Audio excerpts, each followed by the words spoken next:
Good evening વિદ્યાર્થી મિત્રો, આજે આપણે જોવા જઈ રહ્યા છીએ ધોરણ 11 નો એક ટોપિક સાયકોલોજીમાં આપણે જોવા જઈ રહ્યા છીએ વર્તનના જૈવિક આધારો. હવે વર્તન વિશે આપણે જાણીએ છીએ તમારું વર્તન કેવું હોય એ તમારું વર્તન તમને ન ખબર હોય. તમે બીજા તમને કેવી રીતે વર્તન જોઈએ છે અથવા તો તમારું વર્તન પોશાક રહેણી કેણી કે એના ઉપરથી આપણે વર્તન જાણીએ છીએ એના આધારે આપણે જોવાની છે. તો પ્રસ્તાવના શું કહે છે કે ભાઈ સજીવ સૃષ્ટિમાં માનવી પાસે જ વિકસિત મગજ અને માનસિક શક્તિઓ રહેલી છે. જો સજીવ સૃષ્ટિ એટલે માનવી પ્રાણીઓ બધાનો સમાવેશ થાય છે. તો પ્રાણીઓ હોય એ પ્રાણીઓને એટલું મગજ આપેલું, પરંતુ આપણે જે બોલવાની ક્રિયા કરીએ છીએ એટલી બધી એનામાં અભિસંધાન ન જોવા મળે. માનવી છે તો અલગ અલગ પ્રકારના વિકસિતથી અલગ અલગ પ્રકારની ટેકનોલોજી આદરી શકતો હોય. મનુષ્ય છે અલગ અલગ પ્રયત્નો કરીને ઘણું વિકસિત કરી શકતો હોય છે.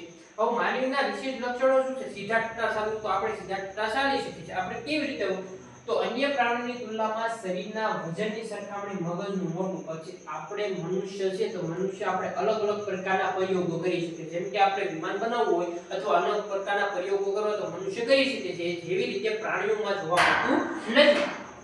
એવી રીતે જોવા જઈએ તો કે ભાષાનો ઉપયોગ કેવી રીતે કરવો? હજારો વર્ષોના વિકાસને પરિણામને માનવીના અમૃત વિચારણાના તર્ક જેવી ઉચ્ચ બોધાત્મક શક્તિઓ ધરાવે છે. મનુષ્ય છે એમાં આપણે અલગ અલગ પ્રકારની બોધાત્મક શક્તિઓ રહેલી છે, જે આપણાથી બહાર કાઢી અને આપણે અલગ અલગ પ્રકારની પ્રયત્ન કરતા હોય છે. હવે જૈવ મનોવિજ્ઞાનનો અભ્યાસ, જૈવ મનોવિજ્ઞાન એટલે કે જૈવ એટલે કે તમે બાયોસાયકોલોજી એટલે કે ચેતા, પોતાના ચેતા મનોવિજ્ઞાન તમારા સાથે મગજમાં રહેલી જ્ઞાનેન્દ્રિયોને તમે કેટલી ભાગોમાં વિભાજન કરો છો જો તો તેઓ ખાસ કરીને વિચારો. તમે મનુષ્યમાં આપણે કેટલા પ્રકારના વિચારો પ્રાપ્ત કરીએ છીએ? લાગણીઓ અને વર્તનના શારીરિક આધારો જાણવાનો પ્રયાસ કરીએ. હવે આપણે જે મનુષ્ય વિચારી શકીએ છીએ એવું પ્રાણી, પશુ, પંખી વિચારી શકતા નથી. એટલા માટે આપણે મનુષ્ય અલગ અલગ પ્રકારની ધારણાઓ કરીને વિકાસ ઉપર આધાર રાખતો હોય છે.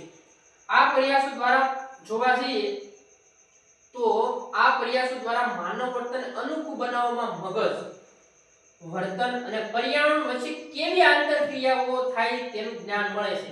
તો આને આપણે ઉત્ક્રાંતિ અભિગમ, જનીન અભિગમનો આપણે જોવા જઈ રહ્યા છીએ કે મનુષ્યનું મગજ છે કેટલી વિચારણાથી વ્યક્ત થયેલું છે. આપણે શું જાણી શકીએ? આપણું મગજ છે તો મગજમાંથી આપણે ચેતાતંત્રો કેવી રીતે પોતાનું કાર્ય કરે છે, આપણે કેવી રીતે એનો ભાગ ભજવવો જોઈએ એનું આજે આપણે જોવા જઈએ છીએ. એમાં જ એક અભિગમ આવ્યો છે ઉત્ક્રાંતિવાદનો અભિગમ. તો પૃથ્વી પર કદ એટલે કેટલું નાનું મોટું, આકાર એટલે પૃથ્વી ગોળ છે તો કેવી રીતે? પછી વર્તનમાં ભિન્નતા કે વર્તનમાં ભિન્નતા એટલે કે તમારા વર્તનમાં તમે કેટલી રહેણી કેણી દ્વારા તમે ભિન્નતા સર્જાવો છો એ અસંખ્ય સજીવો વસે છે. એટલે કે પૃથ્વીમાં કદ આકારમાં અનેક બાબતો મનુષ્યમાની પ્રાણીઓ રહેલા છે. જેવી રીતે પૃથ્વી પર અસ્તિત્વ ધરાવતા સજીવો માનવીનું ચેતાતંત્ર સૌથી વિકસિત છે. આપણે મનુષ્ય ઉપર ચેતાતંત્ર ઉપર આપણા જ્ઞાનેન્દ્રિયો દ્વારા અને પોતાના નાના મગજ અને પોતાના નિમ્ન કક્ષાના જે મગજ છે એનામાં આપણી રહેલી કળાઓ જે રહેલી છે એના ઉપર આપણે વર્તન ઉપર આધાર રાખી શકીએ છીએ. ઉત્ક્રાંતિના હજારો વર્ષો પછી માનવીની વિકાસની પ્રક્રિયા ચાલુ છે અને ચાલતી રહેશે. જેવી રીતે ચાર્લ્સ ડાર્વિને 1859 માં પ્રકાશ કર્યો the origin of the specific એટલે કે નામના પુસ્તકમાં એમ કીધું કે લાંબા ગાળે સજીવોમાં નજીવું પરિવર્તન આવવું હોય છે. એટલે કે આપણે લાંબા સમય સુધી અલગ અલગ પ્રકારનું પરિવર્તન આવશે. આપણે એવું થોડું છે એક જ જગ્યાએ આપણે બેસાડીએ છીએ, આપણામાં અલગ અલગ પ્રકારનું પરિવર્તન કરશું તો આપણે સફળતા પ્રાપ્ત કરીશું એવું ચાર્લ્સ ડાર્વિને કીધું. મેં કીધું 1859 માં ચાર્લ્સ ડાર્વિનનું પુસ્તક હતું એમાં એમ કહેવામાં આવ્યું કે તમે લાંબા સમય સુધી તમે કોઈ પણ વસ્તુ કરશો તો એમાં પરિવર્તન આવતું રહેશે. મગજના કોષોને ઈજા અને વર્તન. મગજના કોષોને કેવી રીતે ઈજા પહોંચે? મગજના કોષોને આપણે કઈ હથોડો મારવો નથી.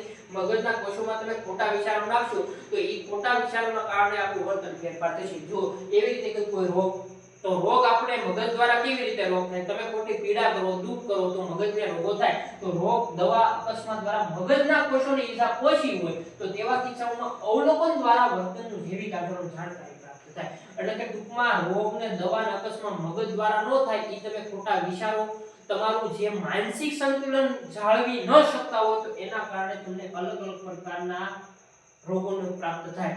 તો એવી રીતે આ કિસ્સામાં આપણે શું કરવું જોઈએ, કેવી ખામી સર્જાવી જોઈએ? જો અહીંયા ખૂબ મજાની વાત છે. મગજના કોષો દ્વારા સંવેદન એટલે કે જ્ઞાનેન્દ્રિયો દ્વારા થતો ઉદ્દીપકનો અનુભવ.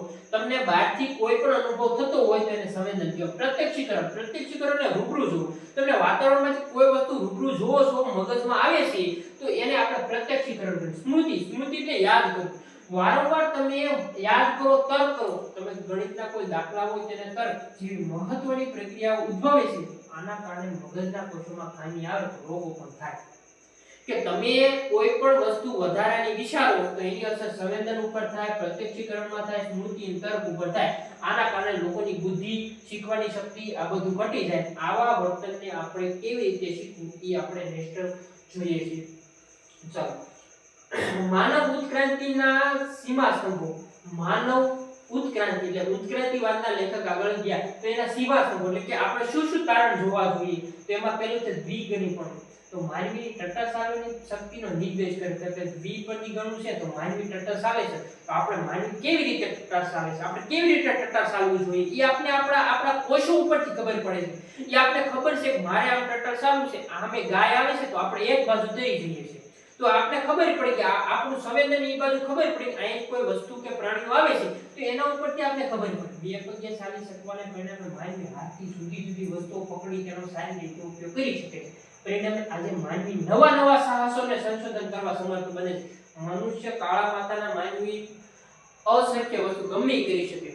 આપણા માટે કાળા માથાના માનવી માટે ગમે વસ્તુ અશક્ય નથી. એટલે ગમે વસ્તુ આપણે કરી શકીએ છીએ. જેવી રીતે કે તમે કોઈ પણ પ્રવૃત્તિ કરો છો એના ઉપર તમારું વર્તન અને તમારા માનવ ઉપર સીમા સંબંધો નક્કી થતા હોય છે. નેક્સ્ટ હવે જોવા જઈએ મગજનો વિકાસ.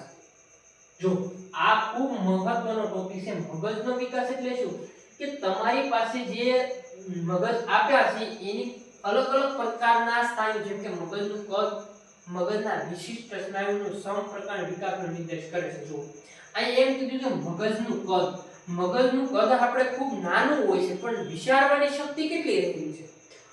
આપણે જે વિચારીએ છીએ ચાલવાની ક્રિયા થી માંડીને સુવાની ક્રિયાઓ કરો છો ત્યાં સુધી આપણું મગજ સતત કાર્યશીલ રહેતું. આપણે સુતા હોય તો મગજનું કાર્ય તો સ્થગિત જ રહેતું હોય છે. તો શરીરના વજનના સંદર્ભમાં માનવ મગજ ઉચ્ચ કોટીના વાનરના મગજ કરતા 3 થી 4 ગણું ધરાવેલું. એનામાં જટિલ વિચારણા, તર્ક, સ્મૃતિ, સમસ્યા ઉકેલ આવી શક્તિઓ માનવીના પ્રમાણમાં મળે છે. ઉચ્ચ બોધાત્મક શક્તિઓ પૂરી પાડે. મનુષ્ય છે તો એનામાં તર્ક, વિચારણા શક્તિ, જ્ઞાન એનો ભંડાર છે. એ બધું આપણી જ્ઞાનેન્દ્રિયોમાં ભેગું થાય છે. જ્ઞાનેન્દ્રિયોમાં ભેગા થઈને ચેતાતંત્રને પહોંચાડે. ચેતાતંત્ર દ્વારા આપણે મગજ સુધી સંદેશો પહોંચી એટલે આપણે કોઈ પણ વસ્તુનો જે અવરોધ આવતો હોય કે કોઈ વસ્તુ આપણે પ્રાપ્ત કરવા જતા હોય તો એ તરત આપણે મગજ દ્વારા એનું અવલોકન કરી શકીએ છીએ. નેક્સ્ટ આપણે જોવા જઈએ જનીન તત્વો અને વર્તન. તો જનીન તત્વો એટલે કે માતા પિતા દ્વારા આપણે કેટલા જનીન તત્વો પ્રાપ્ત થાય છે. હવે આપણે જોવા જઈએ કે જનીન તત્વોમાં માતા પિતા દ્વારા મળેલ વિશિષ્ટ જનીન તત્વોનું સંયોજન વારસામાં આવે. એટલે કે કહેવાનો અર્થ કે કોઈ પણ વસ્તુ આપણે જોવા જઈએ મનુષ્ય હોય કે પ્રાણી પશુ હોય તો એમાં જનીન તત્વોનો અલગ પ્રકારનો ભાગ ભજવતો હોય છે. જેવી રીતે માતાના 23 અને પિતાના 23 રંગસૂત્રો ભેગા થાય એવી રીતે પોતાના ગુણો પ્રાપ્ત કરવામાં આવે છે. માતા પિતાના જેવા જનીન તત્વો મળે છે એવી રીતે પોતાના વારસાગત રીતે આપણે પોતાના જનીન તત્વો પ્રાપ્ત કરતા હોય છે. અને એના જે જનીન તત્વો મળે એ વારસામાં મળે એવી રીતે આપણા ગુણો પ્રાપ્ત થતા હોય છે. એટલે કે દરેક રંગસૂત્રો પર અતિ સૂક્ષ્મ એવા અણુની હારમાળા હોય છે અને એ જનીન તત્વો કહેવામાં આવે છે. નેક્સ્ટ આપણે જોવા જઈએ રંગસૂત્રો. તો રંગસૂત્રોની જોડ 23 હોય છે. એમ કરીને 23 જે પુરુષ અને સ્ત્રીમાં 23 જોડ જોવા મળે છે. 46 જે મણકા હોય છે એ જોવા મળે છે. એને ડીએનએ એટલે કે પ્રજનન કોષોનો કેન્દ્રમાં ન્યુક્લિયર એસિડ જોવા મળે છે.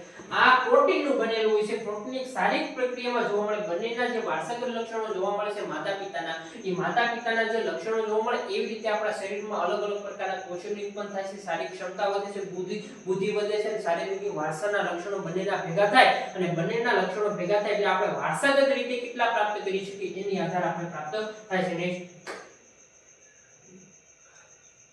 ચેતાતંત્ર, મગજ. ચાલો હવે ખૂબ મજાનો જે ટોપિક સાયકોલોજી પ્રમાણે જોવા જઈએ તો મગજ, આપણું મગજ કેટલું જટિલ પ્રકારનું છે કે આપણે એવું વિચારીએ છીએ કે આ વસ્તુ મારે પ્રાપ્ત કરવી છે તો ઈ માત્ર ને માત્ર આપણા વિચાર કરીએ છીએ એટલે મગજ એટલી બધી સંવેદન ક્રિયાઓ ધરાવે છે કે ઈ વસ્તુ આપણે ઘટના જે રીતે સંકળાઈએ છીએ ઈ તરત આપણે અવલોકન તરીકે બહાર પડતું હોય છે એટલે કે મગજ વિકાસ હજારો વર્ષોથી થતો રહ્યો છે અને વિકાસની આ પ્રક્રિયા હજી પણ ચાલુ રહેવાની એટલે કે ટૂંકમાં આપણે ગમે એવું વિચારીએ એવું આપણે આઉટપુટ મળવાનું છે માનવ મગજનું કદ શરીરના વજન અને શરીરના સ્નાયુઓ પર આધાર હોય છે હવે પુખ્ત વ્યક્તિનું મગજ એટલે કે પુખ્ત વ્યક્તિનું મગજ હોય તો 1.36 કિગ્રા નાનું બાળક જેમ જન્મે છે તો એનું મગજ એટલું બધું વિકસિત ન હોય જે પુખ્ત વયનો વ્યક્તિ હોય છે એના મગજમાં સંવેદન ક્રિયાઓ વધારે રહેલી છે જેમ જેમ અલગ અલગ પ્રકારના મગજની રચના જટિલ હોય છે જેમ બાળક જન્મે તો એનું મગજ નાનું હોય છે એવી રીતે પુખ્ત વય યુવાવસ્થામાં અલગ અલગ પ્રકારનું ભૂમિકા ભજવતું હોય છે મગજના કોષોનો 3 થી 4 મિનિટ સુધી પ્રાણવાયુ ન મળે તો ગંભીર હાનિ પહોંચે છે જો ઘણી વખત આપણને પૂરતી નીંદર સાથે સાથે વધારે પ્રકારનું આપણે પીડા કોઈ દુઃખ આના કારણે આપણા મગજની જે જ્ઞાનેન્દ્રિય હોય છે એના ઉપર હાનિ પહોંચે એનું હાનિ પહોંચાડવાનું કારણ શું ક્રોધ પીડા દુઃખ લાચારી આના કારણે તમારા ચેતાતંત્રોમાં કોઈ પણ ખામી સર્જાય એટલે મગજની સાથે આપણી જે સંકળાયેલી બાબતો છે એનામાં આપણે અનેક પ્રકારની પીડાઓ પ્રાપ્ત થતી હોય છે એના કારણે આપણે મગજમાં અનેક પ્રકારની પ્રવૃત્તિ શરૂ થાય જેના કારણે આપણે મગજનું અલગ અલગ પ્રકારના રોગો સર્જાતા હોય છે ચાલો આટલું આજે રાખીએ